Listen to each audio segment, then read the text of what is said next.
Prince ভাই মানে এখন যে ট্রাম্প প্রশাসন এসেই তারা 37% শুল্ক আরোপ করেছে, তো এখন তাদের তো কিছু কথা ছিল, তাদের কিছু নির্দেশনাও ছিল। এখন বাংলাদেশের মতো একটা দেশ যার গার্মেন্টস পণ্য রপ্তানির ক্ষেত্রে সবচেয়ে বড় বাজার ইউএসএ, তো তাদের সঙ্গে এই চুক্তি না করে অন্য কোনো পন্থা ছিল?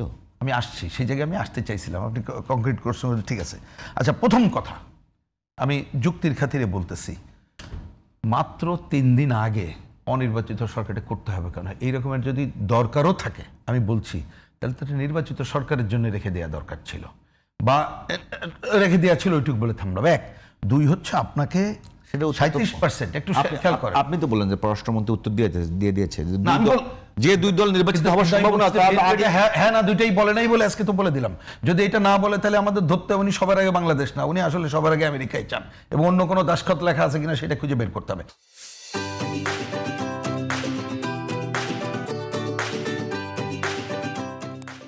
এবার আমি টু দ্য পয়েন্টে আসি, একটা জায়গায় এগুলো হয় না।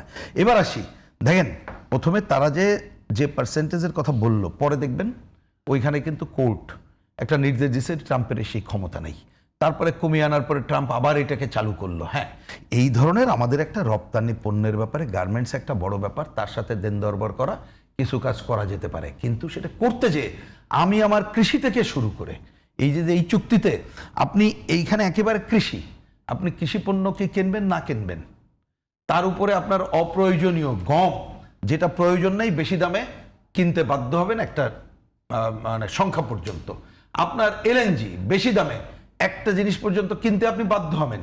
এমনকি কথাটাকে খালি বোধগম্য বোঝার জন্য বলছি, আমি অন্য কোনো সব কারণে বলি নাই, আপনি যে হালাল পণ্য আমরা যে কথা বলি এইটা বলা যাবে, কিন্তু তারা হালাল পণ্য হিসাবে যেটা বলবো ওইটা নিয়ে আর কোশ্চেন করা যাবে না।